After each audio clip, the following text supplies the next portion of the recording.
കണ്ണമാലി ചെറിയകടവ് ഭാഗത്താണുള്ളത്. ഇവിടെ ജിയോ ബാഗുകളൊക്കെ പൂർണ്ണമായും നശിപ്പിച്ചുകൊണ്ട് കടൽ അത്രയേറെ കയറി.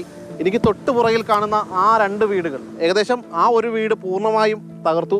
കഴിഞ്ഞ നാൾ വരെ ആ വീട് വാസയോഗ്യമായിരുന്നു, അവിടെ ആളുണ്ടായിരുന്നു.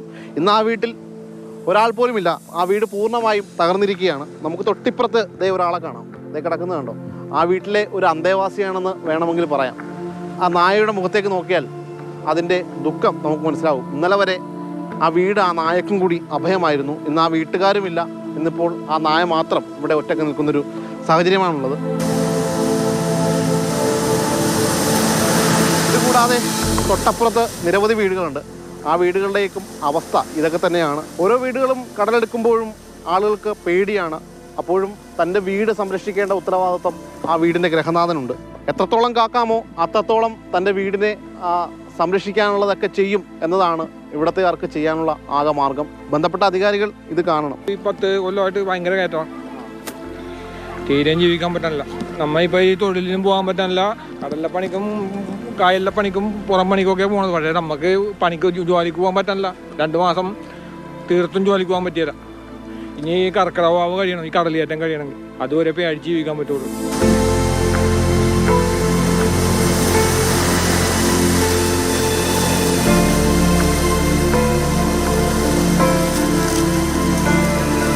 കടൽ കയറുമെന്നുള്ള കാര്യം അറിയാവുന്നതാണ്. ഈ മെയ് ജൂൺ ജൂലൈ മാസം കടൽ കയറും.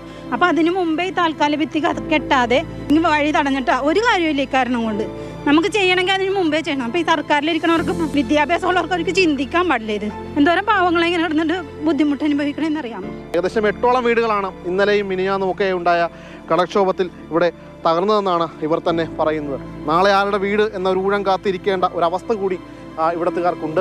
ജിയോ ബാഗൊന്നും ഒരിക്കലും ഒരു ശാശ്വതമായ പരിഹാരമല്ല എന്ന് നമുക്ക് തൊട്ടു മുമ്പ് തന്നെ കണ്ടു. ആ ജിയോ ബാഗെല്ലാം മറിച്ചുകൊണ്ടാണ് ആ വീടുകളും മറ്റുമൊക്കെ തകർത്തിരിക്കുന്നത്. കൃത്യമായ രീതിയിൽ ചെല്ലാനത്ത് നിർമ്മിച്ച രീതിയിലുള്ള ആ ടെട്രാപ്പോഡ് ഈ ചെറിയ കടവ് മേഖലയിലും എത്രയും വേഗം പാകണമെന്നാണ് ഇവിടുത്തെ പ്രദേശവാസികളുടെ മൊത്തത്തിലുള്ള ആവശ്യം. അനീഷ് തോട്ടക്കാരനൊപ്പം ശ്യാമപ്രസാദ് ഉത്തമൻ, മാതൃഭൂമി ന്യൂസ്, കൊച്ചി.